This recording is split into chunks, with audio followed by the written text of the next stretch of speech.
Hello students, welcome है maths के mantras में। आज हम पढ़ने वाले हैं क्लास 9 मैथ्स का chapter 2 polynomials introduction part. Okay, Ganita Manjari जो न्यू बुक आई है हमारी एनसीईआरटी के, उसका सेकंड चैप्टर। तो स्टार्ट करते हैं इंट्रोडक्शन से। Introduction to linear polynomial. Second chapter.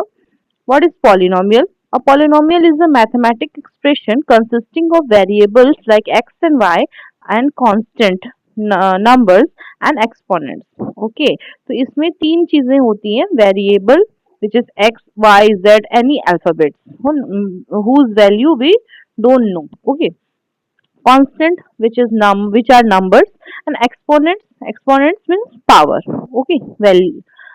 जैसे अगर हमने लिखा x की पावर 2, तो ये एक्सपोनेंशियल फॉर्म है। ठीक है, वेरिएबल का एक्सपोनेंशियल फॉर्म है। ठीक, तो इन सब का जो एक फॉर्म होता है उसको क्या बोलते हैं? पॉलिनोमियल्स। जैसे कि एग्जांपल हम ले लेते हैं x square plus 4x plus 6। ठीक है, ये एक पॉलिनोमियल है। तो पॉलिनोमियल जो है उसमें क्या क्या है? वेरिएबल्स, ये कांस्टेंट और एक्सपोनेंशियल पार्ट। ठीक है, इसको हम क्या बोलेंगे? Polynomials. Now we have to define the terms. Constant, constant क्या होता है? जिसकी वैल्यू कांस्टेंट होती है, मींस न्यूमेरिकल पार्ट। तो यहाँ पे कांस्टेंट क्या है? 6 है। ठीक, वेरिएबल क्या है? यहाँ पे हम वन ही वैल्यू वाले वेरिएबल पढ़ेंगे। ठीक है, तो क्या है? कितने वेरिएबल है इसमें? वन है, विच इज एक्स। तो इसमें वेरिएबल क्या है? एक्स है। टर्म्स कितने हैं? टर्म्स जो होते हैं, जैसे हमने यहाँ पे लिखा x square plus 4x plus 6। इसमें टर्म्स क्या होता है? जो कि ऑपरेशन से सेपरेटेड हो, जैसे कि ये फर्स्ट टर्म, ये सेकंड और ये थर्ड। तो इसमें टर्म्स क्या है? एक्स स्क्वायर कॉमा 4x और कॉमा 6। अगर हमने यहाँ लिखा होता 3x square minus of 2x plus 7, तो इसमें टर्म्स क्या होते हैं? इसमें टर्म्स होते 3x स्क्वायर, ठीक है, और यहाँ पे minus of 2x। Okay, plus का रहता है तो हम प्लस का साइन नहीं लगाते, लेकिन अगर माइनस है बीच में तो हम माइनस का साइन जरूर लगाएंगे। ये हमारे टर्म्स होंगे। ठीक, ये इसको हम बोलेंगे टर्म्स। Then coefficient. कोफिशिएंट्स क्या होते हैं? कोफिशिएंट्स अलग अलग होंगे। अगर हमने यहाँ पे पूछा कि एक्स स्क्वायर का कोफिशिएंट क्या है, एक्स स्क्वायर का कोफिशिएंट क्या है इस वाले पॉलिनोमियल में, तो कि एक्स स्क्वायर का कोफिशिएंट है 3, एक्स का कोफिशिएंट क्या है? Minus of 2। ठीक है, कोफिशिएंट किसके होंगे? वेरिएबल्स के। वेरिएबल्स के हमेशा कोफिशिएंट किसके होंगे? वेरिएबल्स, क्योंकि कांस्टेंट तो कांस्टेंट नंबर है, इसलिए वेरिएबल का कोफिशिएंट हमको पूछा जाएगा। अगर जैसे कि अगर हमने यहाँ पे दो क्वेश्चन दिए हैं, इसमें वेरिएबल क्या है? एक्स है। कांस्टेंट क्या है? न्यूमेरिकल वैल्यू क्या है? 3। टर्म्स कितने हैं? 1 2 एंड 3। 3 टर्म्स है। अब डिग्री जो है हम नीचे पढ़ेंगे एंड देन इसको फिलअप करेंगे। ठीक है, फिर इस वाले पॉलिनोमियल में क्या है? वेरिएबल है y, कांस्टेंट टर्म क्या है? 0, एंड टर्म्स कितने हैं? अब जीरो को इंक्लूड नहीं कर सकते हम। ठीक है, तो जीरो इज नेग्लिजिबल, तो 1 एंड 2, टू टर्म्स है यहाँ पे। ठीक, अब डिग्री क्या होती है? Degree of the polynomial, the highest power of the variable in polynomial is called its degree. जो हाईएस्ट पावर होती है पॉलिनोमियल में, वो होती है उसकी डिग्री। अगर जैसे हमने यहाँ पे लिखा x square plus 3x plus 2, तो इसमें डिग्री क्या हुआ? वेरिएबल कौन सा बड़ा है? वेरिएबल हमारा है x है, उसमें से सबसे बड़ा डिग्री क्या है? 2, क्योंकि ये 2 है और ये 1 है, ये कुछ नहीं लिखा है मतलब 1 है, तो हाईएस्ट पावर क्या है? 2। अगर हमने लिखा x की पावर 4 प्लस x की पावर 3 प्लस 3x माइनस 2, तो इसकी डिग्री क्या होगी? डिग्री क्या हुई इसकी? हाईएस्ट पावर क्या है? 4। ये बिना बिना अरेंज के भी लिखा जा सकता है। अगर x की पावर 13 है प्लस x की पावर 16 है प्लस x स्क्वायर है प्लस, यहाँ पे 7 लिख देते हैं, यहाँ पे 3 लिख दिया, अगर ये लिया, तो इसमें सबसे हाईएस्ट पावर क्या है? 16 है, तो इसकी डिग्री कितनी हुई? 16। तो इस टाइप से डिग्री होती है। ठीक है, तो हम अब वहां पे डिग्री फिल कर लेते हैं। तो क्या है? हाईएस्ट पावर क्या है? 2, तो यहाँ पे डिग्री 2, यहाँ हाईएस्ट पावर क्या है? 3, तो 3। ठीक, नेक्स्ट वन, अब टाइप्स ऑफ पॉलिनोमियल पढ़ते हैं। Types of polynomial based on number of terms. Number of terms के बेसिस पे पावर टाइप्स ऑफ पॉलिनोमियल क्या होते हैं। Linear polynomial, quadratic polynomial, cubic polynomial and constant polynomial. Okay, तो linear polynomial मतलब जो हाईएस्ट डिग्री क्या हो, 1 हो, वो होता है लीनियर पॉलिनोमियल। अगर डिग्री 2 हो तो क्वाड्रेटिक पॉलिनोमियल, अगर डिग्री 3 हो तो क्यूबिक पॉलिनोमियल, और अगर डिग्री 0 हो मींस की कांस्टेंट टर्म, उसको इसीलिए कांस्टेंट पॉलिनोमियल बोलते हैं। अगर ऐसा लिखा हो 8x की power 0 which is equal to 8, but अगर हमको बोला गया इसको पॉलिनोमियल में लिखने के लिए तो ये क्या होगा, constant polynomial. Okay, now roots of the polynomial. Roots of the polynomial are those values of the variable which make polynomial equal to 0. ऐसा नंबर जो कि अगर वेरिएबल की जगह पुट किया जाए तो उस पूरी वैल्यू, जो उस पूरी टर्म की जो वैल्यू हो जाएगी वो क्या हो जाएगी, 0। अगर हमने लिया यहाँ पे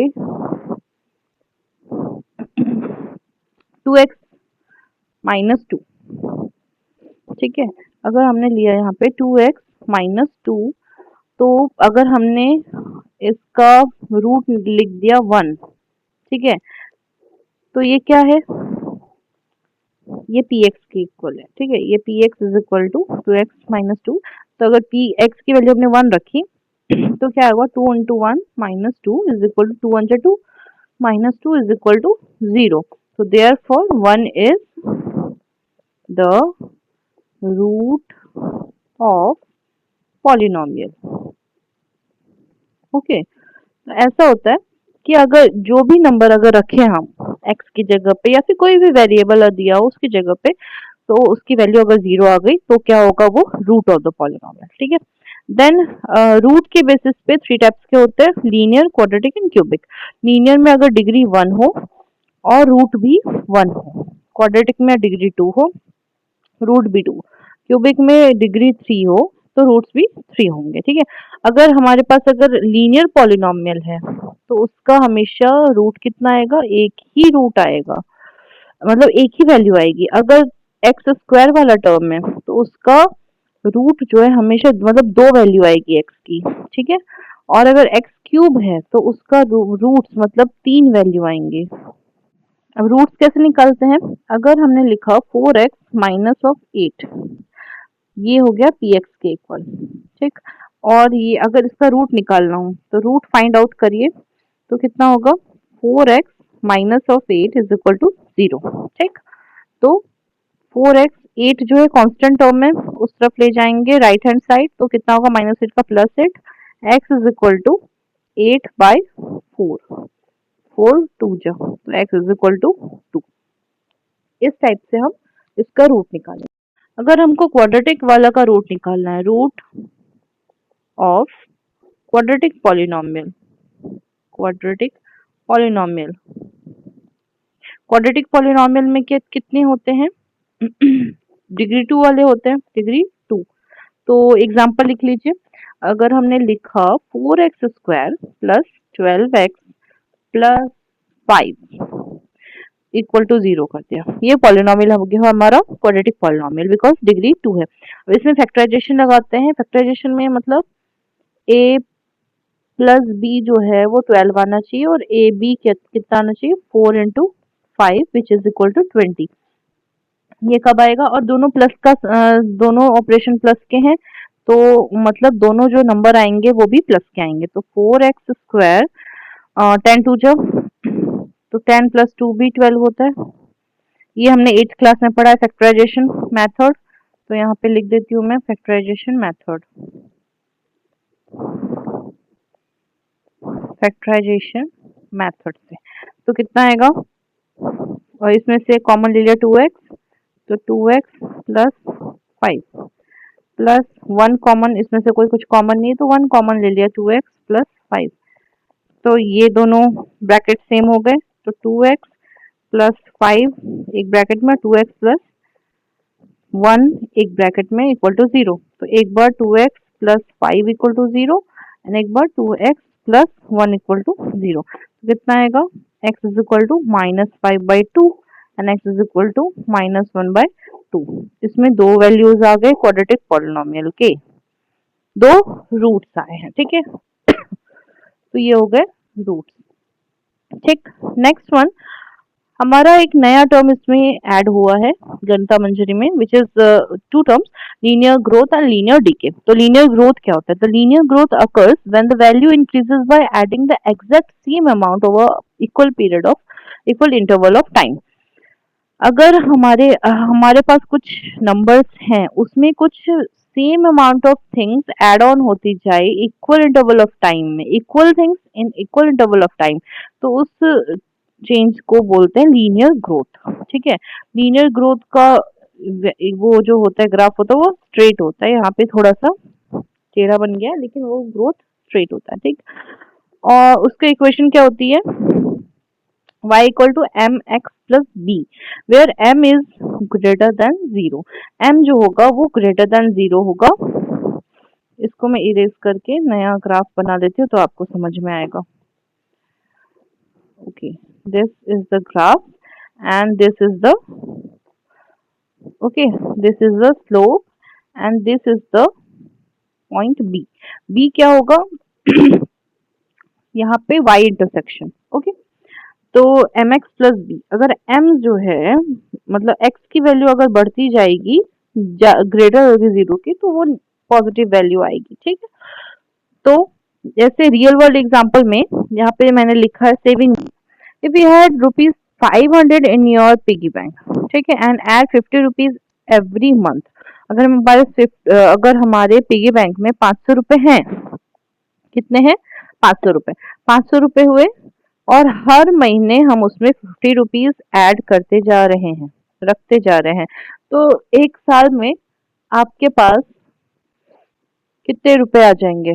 ज्यादा ही होंगे, which is linearly grown up in a year, okay. अगर हमने निकाला कि 12 मंथ में कितने हमारे पास होंगे, तो विच इज एक्स, एक्स मतलब 12 महीने, 12 महीने में हमारे पास कितने हुए पैसे? तो 50 इंटू 12 प्लस 500, तो कितना होगा? 600 प्लस 500 विच इज 1100 हमारे पास। And at the end of year हमारे पास कितना होगा? 1100 रुपीज आ जाएगा, ठीक है। तो ये लीनियर ग्रोथ हुआ। Then linear decay, linear decay occurs when the value decrease by subtracting the exact same amount over the equal interval of time। हमारे वही linear growth का opposite linear decay। decay क्या होता है? कम होना, subtracting exact same amount over equal interval of time। तो इसका भी ग्राफ वही बनेगा, y equal to mx plus b, but m की वैल्यू जो होगी इस बार 0 से कम होगी, ठीक है।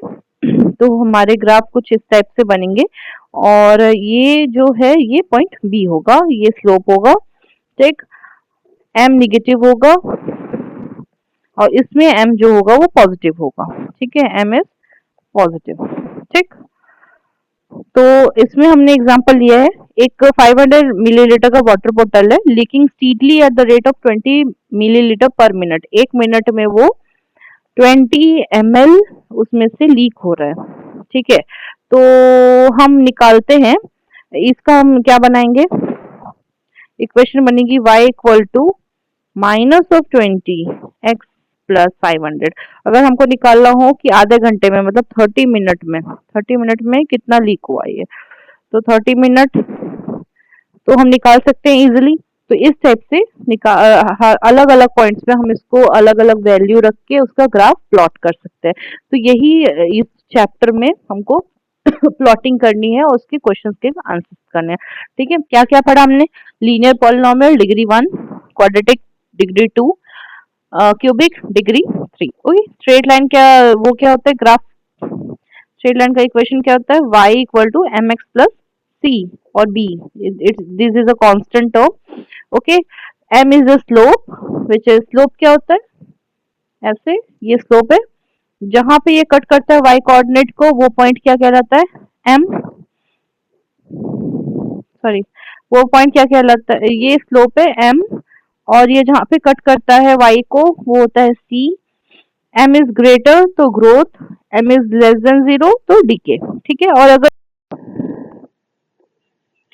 c 0 हुआ तो क्या होगा? y equal to M X line, तो लाइन पासेस थ्रू ओरिजिन, क्योंकि बी अगर जीरो, सी अगर जीरो हो गया, आई एम सो सॉरी, सी अगर जीरो हो गया तो जीरो से स्टार्ट होगा लाइन, ठीक है, जीरो से स्टार्ट होगा तो क्या होगा, ओरिजिन से पास करेगा स्लोप, तो y equal to M X, ये वाली लाइन होगी। ओके, तो इस टाइप से हमको क्वेश्चंस बनाने हैं, सॉल्व करने हैं। ज्यादातर हमको y equal to M x plus c का यूज होगा, जिससे कि हम अलग अलग पॉइंट्स निकालेंगे, उसके ग्राफ प्लॉट करेंगे, उसके क्वेश्चन सॉल्व करेंगे, ठीक है। तो ये वाला आपको पॉइंट्स याद रखने हैं। ये एक नया ऐड हुआ है एनसीईआरटी में, तो प्लीज इस पे थोड़ा सा फोकस करेंगे तो आपके सारे क्वेश्चंस बहुत इजीली सॉल्व हो जाएंगे। अगर आपको समझ में आया हो तो please like share and subscribe my channel maths के मंत्रस। तब तक के लिए चल, थैंक यू। मिलते हैं नेक्स्ट वीडियो में, which is on to exercise 2.1। Thank you.